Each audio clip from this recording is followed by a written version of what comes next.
What is up, you guys? I'm back with another video on how to get clients for your social media marketing or digital marketing agency.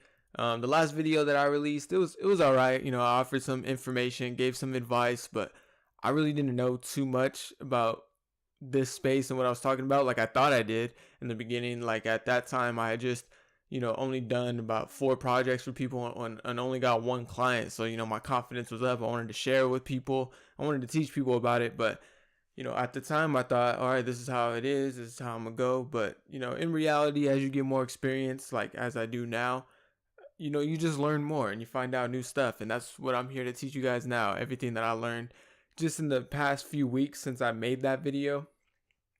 The video isn't a few weeks old because I uploaded it late, but I did make it like a little while ago. But now, like I said, I got some more experience. I've been out there, closed a few more deals, got a few more projects coming with some people. So I learned more, right? And here I'm gonna tell you guys 5 steps how to get more clients for your social media marketing agency. Just 5 steps, and it could extend more to more steps. Some of these steps got many steps in between them, and sometimes there's more mini steps than other times. But it's 5 steps, so you could just, it's easy to pick up this process and you'll pick it up real fast. All right, so let's just get right into it. The first step in this 5-step process on how to get more clients for your agency is email them with value. All right, that's the first step. Now, in the last video, if you watched it, this is what I recommended to do in the beginning as well, is to email them first. Now, the reason I recommended emailing these businesses instead of just calling them or walking in right off the bat before was because I thought for beginners that was kind of a tough thing to do. But now, while that still may be the case, now I'm just saying to email them because I want you to be able to provide them with something of value. Now, what I did was I wrote a short ebook, and then I send this sometimes out as like a video kind of going over the ebook, but it didn't seem to be too effective, so I don't really send that anymore. I just send the ebook, and the ebook, it just basically outlines all of social media marketing, like from everything. It's just a brief summary of social media, of SEO, of what the website's for, and all that kind of stuff, right? It's just a little brief overview to give them an introduction to what it is, and that's just there so that way I can offer them something of value. And then in the email, just say, here's this. So this is how I approach them in the email. I don't try to sell them right away. I just give them that ebook and then just give them a nice message, letting them know like, hey, here, I was looking at this and I think you might like this ebook, right? Because it might be you look at their website and you don't like it, or their social media, and that's why you contact them. It just depends on who you contact, right? What the message is going to be. Maybe they haven't posted on social media for a whole year. Maybe their website isn't mobilely responsive. It could be a bunch of different reasons why you contact them, right? Why they could be a potential client to you. And if you're wondering what potential clients I'm talking about, like what businesses to find to email, you just got to find some businesses, man. Like I said, you Google some do not have a website. Some, like, they're in desperate need of your help. Just find these people that are not hidden. You'll come across some businesses and you're like, wow, you got a great website. I could tell you have good content on your website, and then you're posting on social media every day, communicating with your followers. Like, you'll find some people that are good. And just when you see people that aren't like that, that that you could do that for, contact those businesses. All right, just Google some, pick up a phone book. I don't know, because there's people that aren't even on Google. Just look at local businesses, okay? That's your hustle right there, all right? Just find local businesses. So now, after you email them, they might not email you back, all right? That's just how this goes. A lot of businesses will not email you back.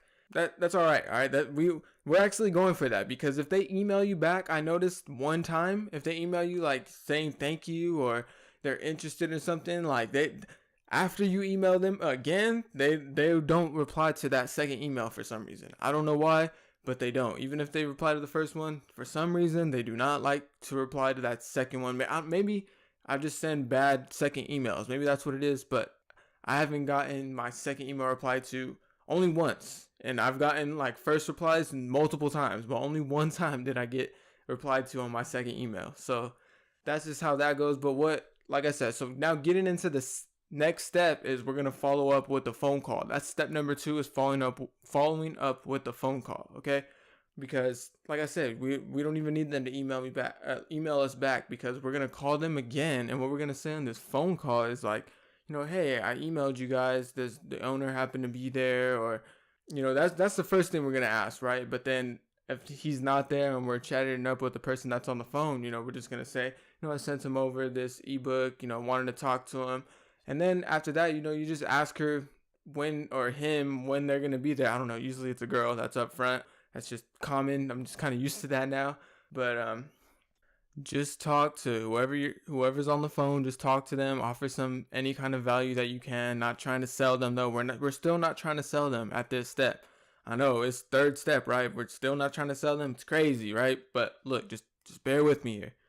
But now that you have them on the phone, what you can do is what we want to do is we want to schedule a meeting now, where we want to talk to the owner, right? We're tired of just, we've already emailed them, we already called them now. Like, all right, now let's stop playing the games. Let's get right into business. When's the owner going to be there? When can I talk to him, or when can I get him on the phone? You're just going to have to talk to them and see how the conversation's going, and just go with the flow on things, all right? And you're probably not going to be able to schedule a meeting with him right now. What's probably going to happen is the person on the phone is going to tell you, this is when the owner's in, he or she is here during this time on this days of the week. You can usually get that information from them, right? That's what you'll probably get. And this is where it gets tricky, because you don't know what's going to happen after that. You don't know if you're going to call again. You don't know if the owner's going to be able to talk, or if they're even going to be there, or you don't know if you walk in, if the owner's going to be there, and you went over there, you spent a trip over there, and you don't know if you're even going to be able to see them. So this is where the steps kind of get all right, but this is we're heading into the third step, the next one, which is walk in and actually schedule the meeting. This is where the meeting is actually going to get scheduled. Now, like I said, this step can kind of vary, because you don't know when you're going to be able to talk to the owner. You don't know when that's going to be. It could be in step number 2. It could be right then and there, the first time you call. They could call you after seeing your email in the first step. Like that hasn't happened to me, but it could happen to you just that quickly. But usually it's the longer route, and sometimes this route's even longer than, like I said, this third step. So when we walk in and schedule the meeting, after you call on the phone, when I find out when the owner is going to be there, I like to just walk in when they tell me that they're supposed to be there, and then just ask if I could talk to them. And usually the owner will be able to talk to you, not all the time, and I shouldn't say usually, because sometimes it doesn't work out.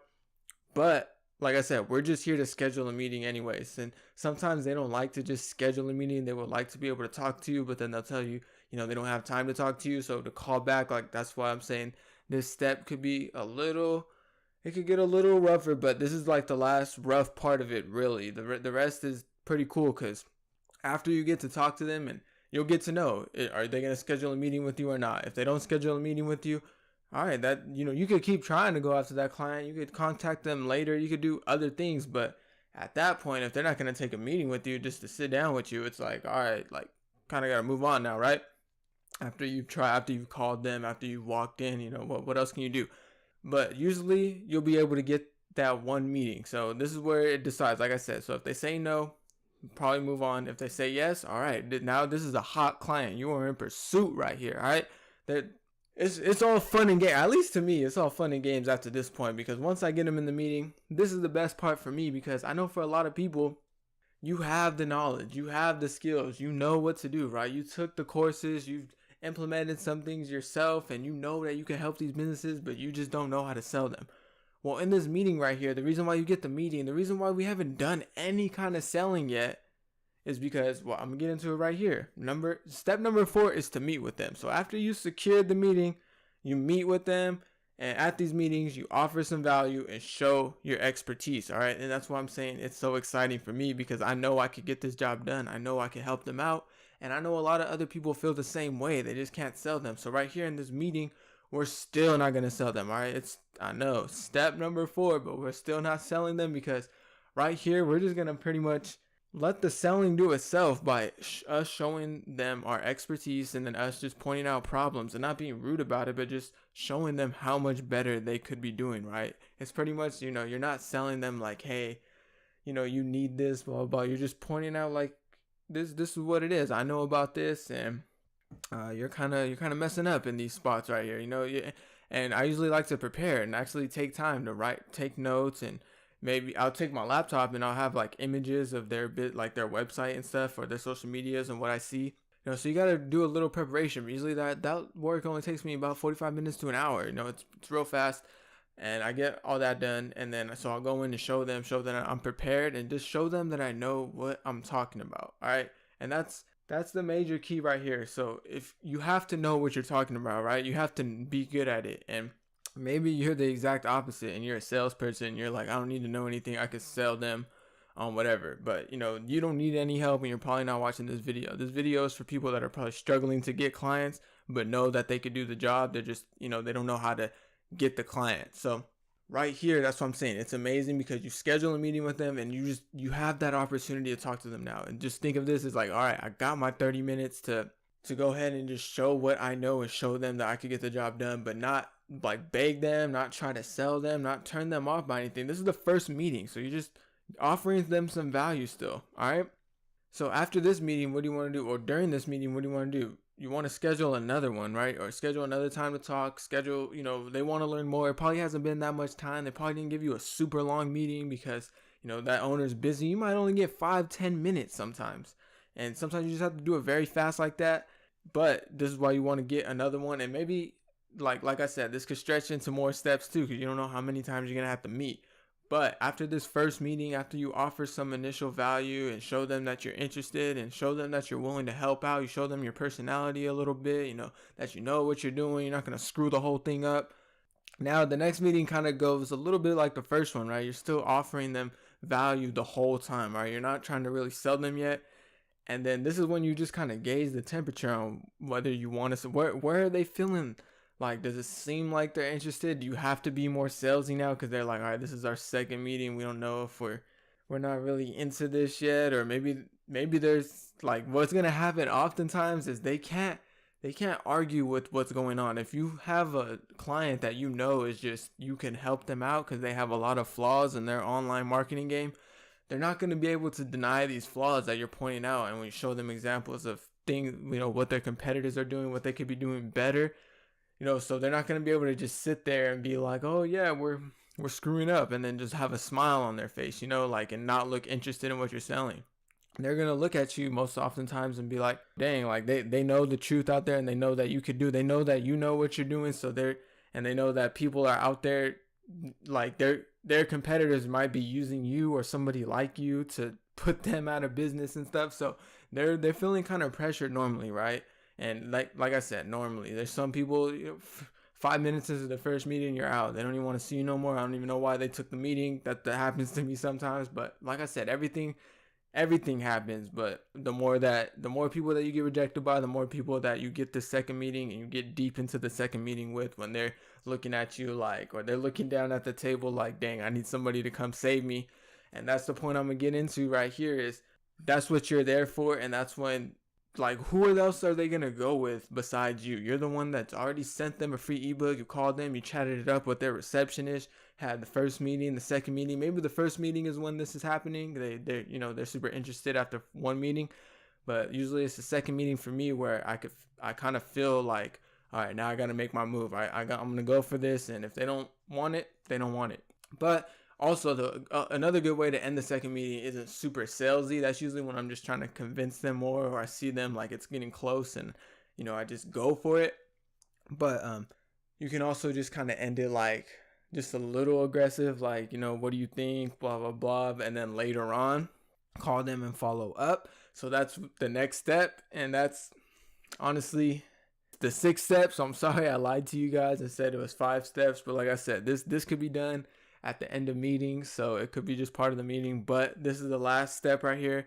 If you didn't ask them in the meeting if they wanted to go with you and show them your prices and things like that, this is where you follow up with them, and you just pretty much ask them, what are you guys thinking? Do you guys want me? I could do this for you guys. I already have some ideas. Maybe in the second meeting, that's when you pull out your ideas. I never gone into a meeting and pulled out ideas, because usually when I start out, it's just, I want to just be offering value, right? Not just showing them like trying to sell them on stuff. Usually I go in with ideas, I'll tell them that I have some on the phone, and even when I don't, which isn't right probably, but I just tell them that, or I'll go in like the next day or something after they kind of agreed, or after they say they're interested, then I'll go in with some ideas. I don't like to put that pressure on them right away. Maybe I should though, now that I think about it, going in with some ideas. But yeah, the sixth step is just following up. If you didn't ask them in the meeting, you just follow up with them, ask them, like, what do you guys think? That's usually what I ask them, because that kind of puts them on the spot, right? Like, you can't say yes or no. It's like, what do you guys think?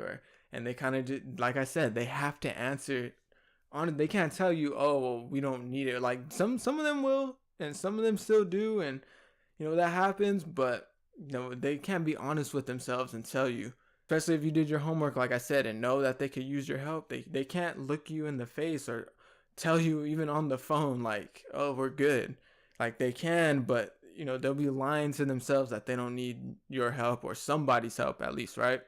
And like I said, the whole point of doing this was so that way they go with you and not somebody else. In the beginning, if you just try to sell them right away that you're just another person, now they are like, you showed them the way. You're the one that showed them they needed help.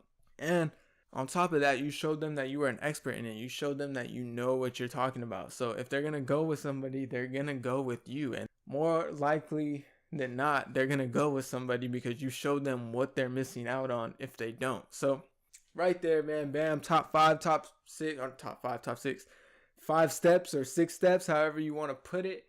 That right there is my formula. I'm sure this is going to change. I'm going to keep bringing you guys some stuff, but like I said, I think this is a dramatic improvement from my last video, giving you guys tips on how to get these clients. I think this is way better, and I think it's only going to grow and get better as I expand and learn more, get out to different cities, and just do more. And one thing I did want to leave you with, guys, though, is a bonus. It's something that I'm thinking about doing because I've heard about doing it, is hosting a meetup, and then maybe inviting potential clients out through there, maybe through the email or on the phone call, or going in, handing them a flyer or something.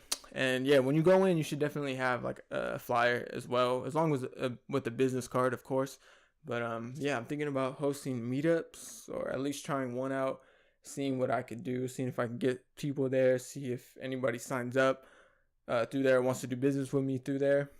But yeah, that's it for right now, man. Like I said, I'm gonna keep making more. I'm gonna keep learning more.